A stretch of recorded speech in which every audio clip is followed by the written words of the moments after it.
doing day388 of reading Harry Potter and the Order of the Phoenix. Let's get started. We are currently on page 230. Let's go, lock in.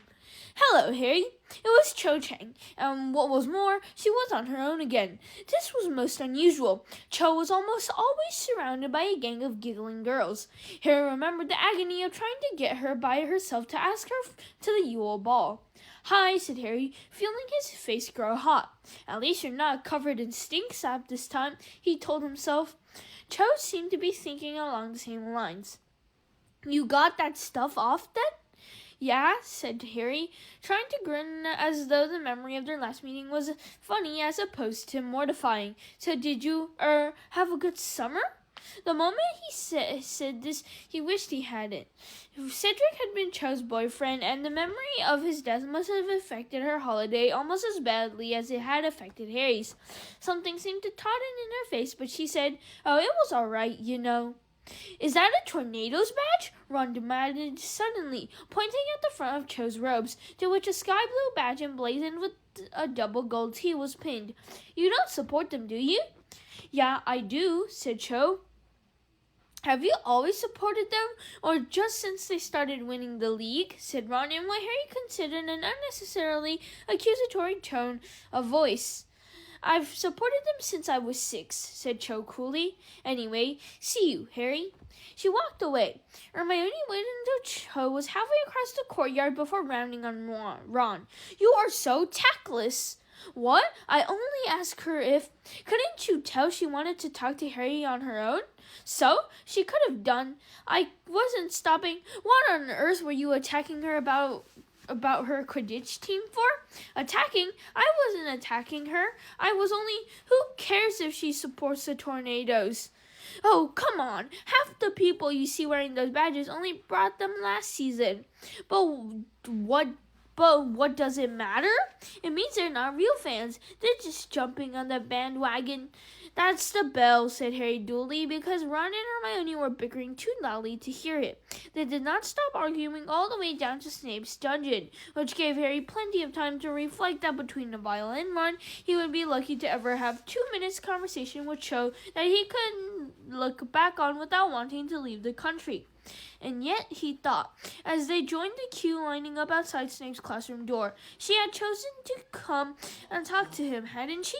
She had been Cedric's girlfriend. She could have easily hated Harry for coming out of the Triwizard Maze alive when Cedric had died. Yet she was talking to him in a perfectly friendly way, not as though she thought him mad, or a liar, or in some horrible way responsible for Cedric's death. Yes, she had definitely chosen to come and talk to him, and that made the second time in 2 days. And at this thought, Harry's spirits rose. Even the ominous sound of Snape's dungeon door creaking open did not puncture the small, hopeful bubble that seemed to have swelled in his chest.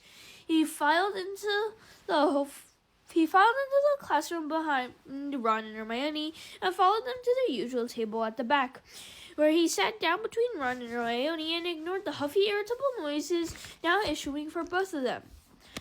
Settle down, said Snape coldly, shutting the door behind him.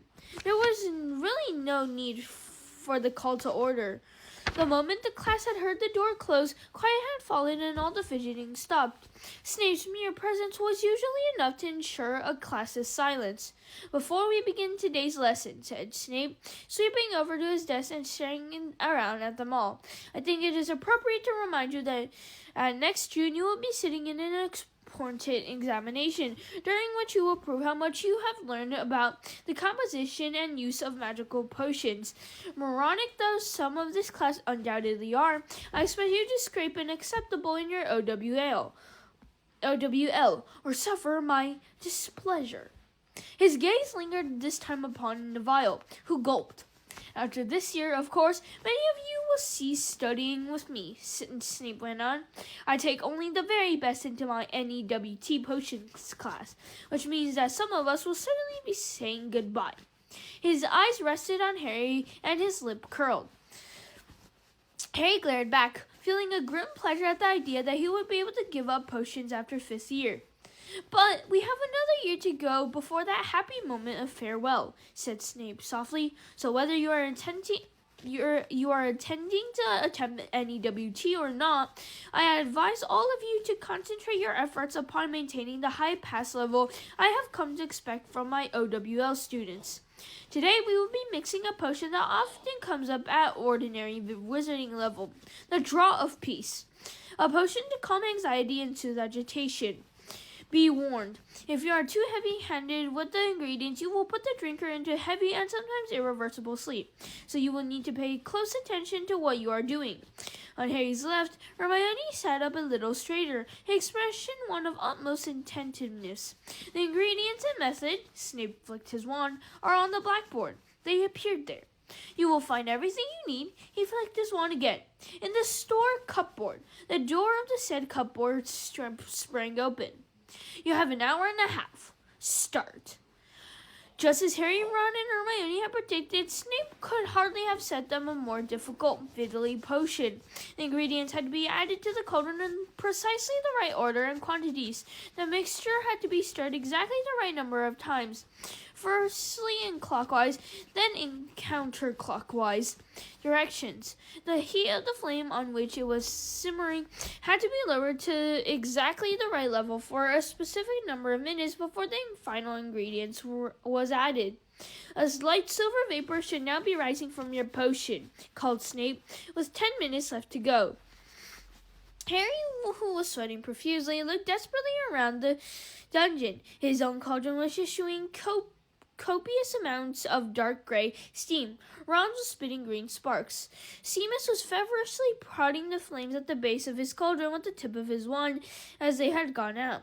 The surface of Hermione's potion, however, was shimmering mist of silver vapor, and as Snape swept by, he looked down his hooked nose at it without comment, which meant that he could find nothing to criticize. At Harry's cauldron, however, Snape stopped, looking down at Harry with a horrible smirk on his face.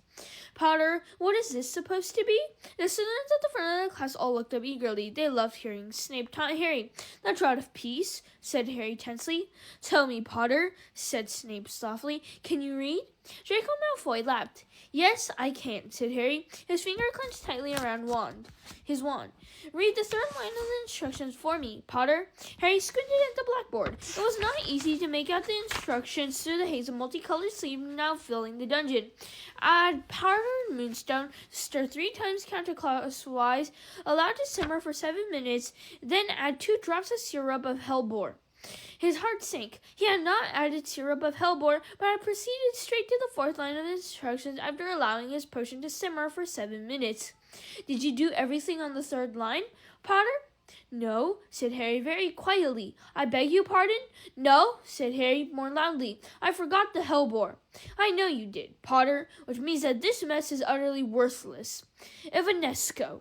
The contents of Harry's potion vanished. It was left standing foolishly beside an empty cauldron. Those of you who have managed to read the instructions, fill 1 flagon with a sample of your potion, label it clearly with your name, and bring it up to my desk for testing, said Snape.